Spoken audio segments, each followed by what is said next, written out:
amazing, Austin. Tara atin talakayin nangyayaring kaganapan. Kung may oras makinig ka nang ikay maliwanagan. Kung wala naman di bale, walang problema kaibigan. Ayokong mapilitan ka sa di mo kagustuhan. Kapag sagana bunga daming gustong lumikod. Pero kapag wala pansin mo ba kanya-kanyang bukod. Mga tao sa ngayon nalatang sa respeto lunod. Di naman tau-tauan pero pag pera sunod. Wala tong gustong patamaan, sinasabi kaganapan sa nasaksihang lipunan. Sabaw na yung isipan, gusto lagi may banggaan. Kahit hindi na dapat, ayaw nang nasasapawan. Buti na lang hindi sinilang para sumunod sa utos nyo. Ayokong makibagay sa plastikan o'y kadiri no. Saludo sa inyo, ang kaso lang gitnang daliri ko. Hipokrito baka mo, tanungin mo yung sarili mo.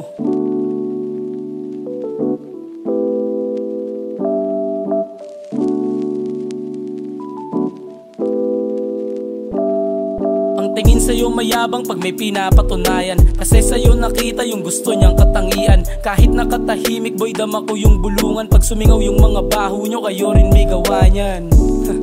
Ang kulit lang ng postura, daming langaw nagsidapo sa mga ugaling basura. Mas astig maging ikaw kapag hindi ka kinakaya. Gawin mo lang yung dapat, siya nang magpapakilala. Walang masama sa kagustuhan. Ang masama halos lahat ay gusto mong yurakan. Palaging tandaan, tao lang tayo kaibigan. Hindi lahat may katumbas at iyong nalimutan.